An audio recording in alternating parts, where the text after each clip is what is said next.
आज हम स्टार्ट करने जा रहे हैं लॉ ऑफ इनहेरिटेंस। पहला लॉ जो है वो है लॉ ऑफ डोमिनेंस का। अगर हम देखें कैरेक्टर ऑफ पी प्लांट, जैसे कि height of P plant is controlled by the T gene, और इस टी जीन के हमें दो फॉर्म्स मिलती है, कैपिटल टी और स्मॉल टी।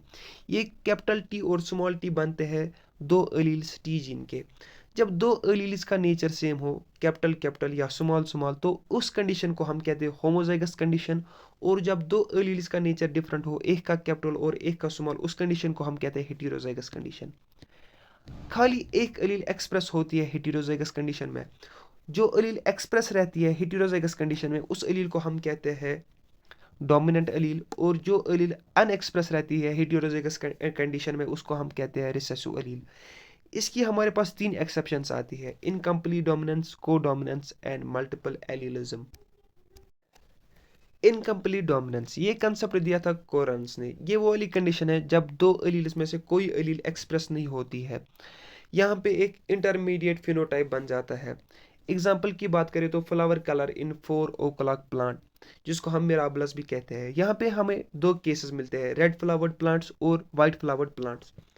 हमने एक साइड से लिया मेल का रेड फ्लावर्ड प्लांट और दूसरे साइड से लिया फीमेल का वाइट फ्लावर्ड प्लांट। यहाँ पे स्पेल मिस्टेक हुई है, यहाँ पे हम पिंक की जगह वाइट फ्लावर्ड मेंशन करेंगे।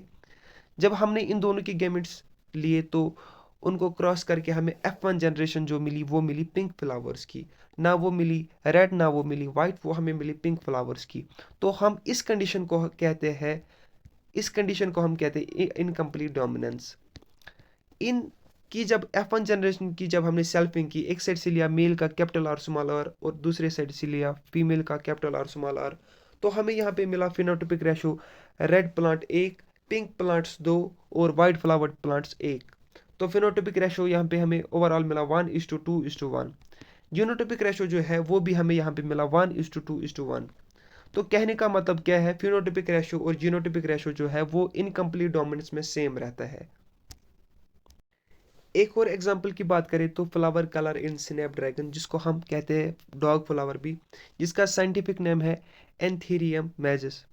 इसकी दो वैरायटीज आती है हमारे पास, एक रेड फ्लावर्स और दूसरी वाइट फ्लावर्स। जब इन दोनों को हमने क्रॉस किया तो हमें जो वैरायटी मिली वो मिली पिंक फ्लावर्स वैरायटी।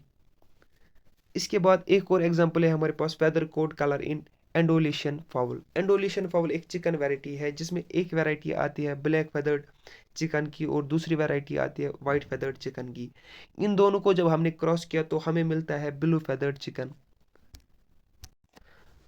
कोडोमिनेंस ये वो वाली कंडीशन है जब दोनों एलील एक्सप्रेस होती है एक ऑर्गेनिज्म में। यहाँ पे हम दोनों एलील्स को कैपिटल लेटर से रिप्रेजेंट करते हैं। एग्जाम्पल की बात करें तो ABO ब्लड ग्रुप सिस्टम, जिसमें हमारे पास तीन एलील्स मिलती है, IA, IB, IO। IA and IB allele जो है वो कोडोमिनेंट एलील है, IO जो एलील है वो है recessive allele. MN blood group system, इसके भी हमारे पास दो एलील मिलते हैं, MN एंड दोनों कोडोमिनेंट एलील है। मल्टीपल एलीलिज्म, जब एक सिंगल जीन की दो एलील से ज़्यादा एलील्स हो तो उस कंडीशन को हम कहते हैं मल्टीपल एलीलिज्म, जिसकी एग्जांपल है ABO ब्लड ग्रुप सिस्टम, जिसमें तीन एलील्स आती है ब्लड ग्रुप की, IA, IB एंड IO। इसी तरीके से एक और एग्जांपल आती है आई कलर इन ड्रोसोफिला। जो आई कलर है ड्रोसोफिला में, जिस जीन से वो कंट्रोल होता है, उस जीन की 15 एलील्स है। Thank you.